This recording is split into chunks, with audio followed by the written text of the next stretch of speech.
singgalang yang tak pernah meletus lagi sejak zaman es ini tiba-tiba meletus di dada Zena. Seisi hutan dan desa-desa seperti ketakutan melihat Zena berlari. Episode 1 halaman 3. Kemudian caranya kita tidak yaitu penggunaan majasimile untuk memperkuat emosi dan konflik melalui perbandingan yang menggambarkan intensitas perasaan tokoh. Menurut teori Gak bisa saya. contohnya, tangis dan raungannya tertahan di mata dan hati. Gak gunung singgalang yang tak pernah meletus lagi sejak zaman es ini tiba-tiba meletus di dada Zena. Episode 1 halaman 3. Kemudian indikator yang keempat yaitu penggunaan majasimile untuk memperdalam penyampaian pesan melalui perbandingan yang bersifat simbolis. Menurut teori Burhan Nurdiantoro, contohnya jika tangga sekolah bisa jadi saksi, maka marilah kita memadu kasih sepanjang jalan. Biarkan mulia abadi seperti langit yang membentang luas. Episode 6 halaman 41. Sekian pemaparan proposal skripsi dari saya. Saya membuka sesi tanya jawab kepada teman-teman dengan 3 pertanyaan. Pertama, mengapa dalam penelitian ini Anda menggunakan metode descriptive design recap? Dalam penelitian ini, peneliti menggunakan metode deskriptif interpretatif karena metode deskriptif interpretatif ini digunakan dalam penelitian dengan tujuan metode deskriptif interpretatif digunakan dalam penelitian ini karena sesuai dengan tujuan penelitian, yaitu tidak hanya menggambarkan data, tetapi juga menafsirkan makna yang terkandung di dalamnya. Deskriptif digunakan untuk mengidentifikasi dan mendeskripsikan data berupa kutipan dalam novel Dompet Ayah Sepatu Ibu karya J.S. Hairen yang mengandung majasimile berdasarkan penanda kebahasaan seperti bak, ibarat, seakan,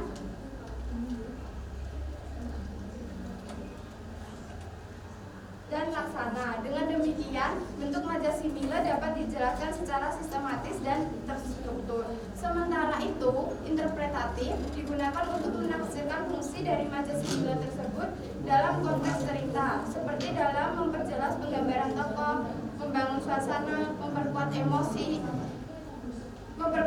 dan konflik, serta menyampaikan makna dalam teks.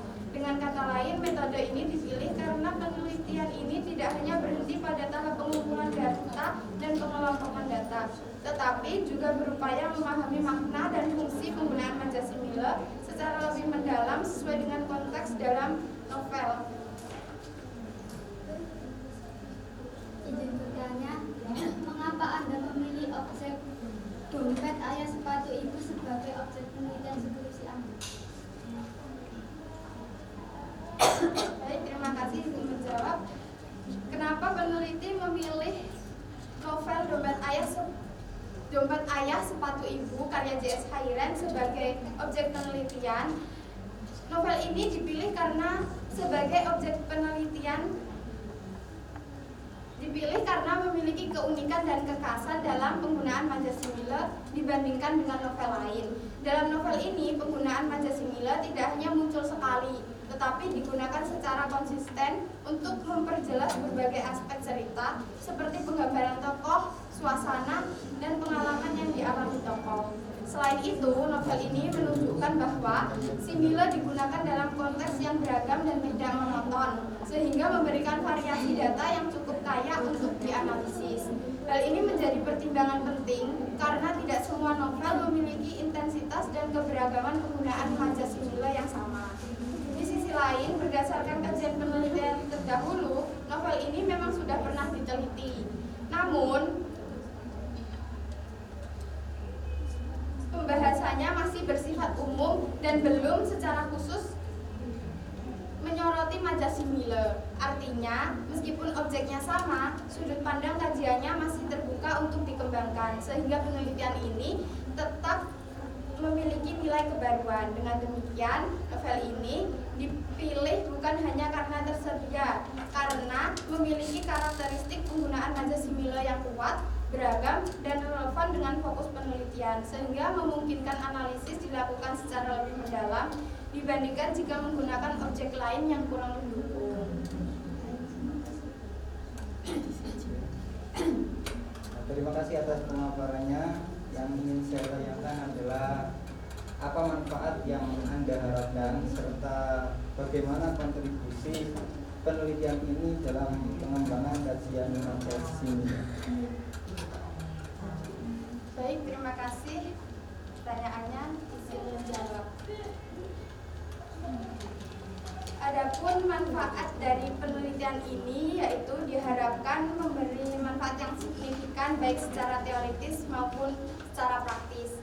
Secara teoritis, penelitian ini berkontribusi dalam pengembangan kajian mengenai majas simile, khususnya terkait analisis bentuk dan fungsi dalam karya sastra.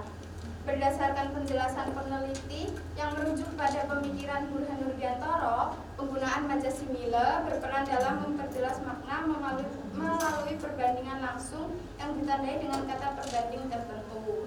Namun demikian, dalam teori tersebut, fungsi majas tidak dirumuskan secara kategoris dan kaku, sehingga dalam penelitian ini dilakukan operasional konsep dengan mengkolaborasikan fungsi majas simile ke dalam beberapa kategori analisis, yaitu memperjelas penggambaran tokoh, membangun suasana, memperkuat emosi dan konflik, serta memperdalam penyampaian pesan. Dengan demikian, penelitian ini tidak hanya mengidentifikasi bentuk simile, tetapi juga membangun pemahaman mengenai fungsi secara lebih sistematis. Adapun kontribusi penelitian ini dalam pengembangan kajian terkait majas simile yaitu untuk memperkaya referensi akademik karena memfokuskan kajian secara khusus pada majas simile dalam novel Dompet Ayah Sepatu Ibu karya J.S. Hayward. Hal ini menjadi nilai tambah mengingat penelitian terdahulu masih cenderung membahas majas secara umum atau menggunakan objek yang berbeda, sehingga penelitian ini hadir sebagai kajian yang lebih terarah dan mendalam. Dengan demikian, penelitian ini tidak hanya memberikan kontribusi dalam ranah akademik, tetapi juga memiliki implikasi dalam kegiatan pembelajaran. Baik, terima kasih untuk pertanyaan dari teman-teman. Selanjutnya saya silakan kepada dosen penguji. Saya punya contoh kalimat. Hidup itu bagaikan roda yang berputar. Kadang kita di atas, kadang kita di bawah. Kadang jalannya mulus, kadang jalannya rusak. Itu masuk majas apa? Majas simile. Ya, berarti Anda nggak paham simile itu apa. Yang pertama. Yang kedua,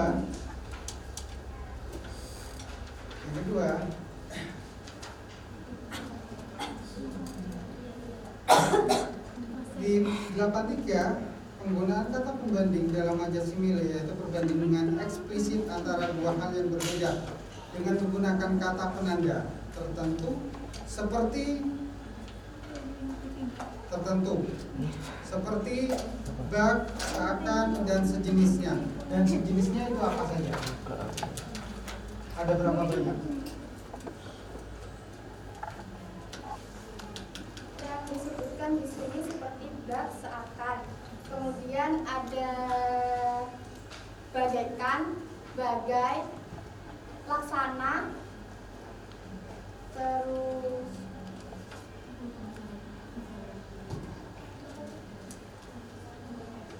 Ini tahu. Terus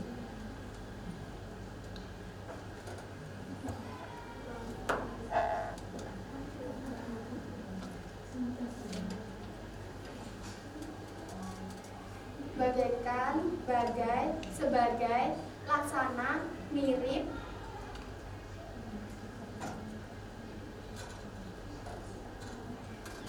dan sebagainya. Dalam teori dan sebagainya itu apa? Burhan Nurdiantoro tidak hanya Saya tahu. Misalnya, oke, hari ini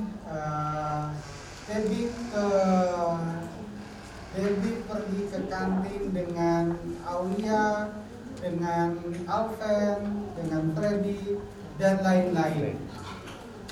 Kira-kira dan lain-lain ada temannya enggak?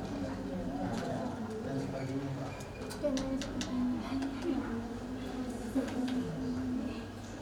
Sejenisnya dan sebagainya itu sejenisnya. Kecuali nggak ada dan sebagainya, kecuali Debbie pergi dengan Alven, dengan Aulia, dengan Freddy, dengan Putri, sudah nggak ada dan sebagainya. Berarti ya itu sudah jelas. Kalau dan lain-lain dan yang lain berarti ada yang belum disebutkan. Yang belum disebutkan itu apa?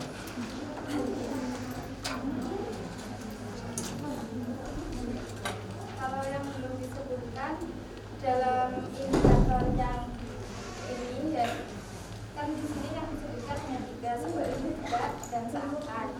Kemudian yang belum disebutkan yaitu bagai, bagaikan, sebagai, laksana, dan mirip. Ya. Untuk kata Kalau umpama enggak?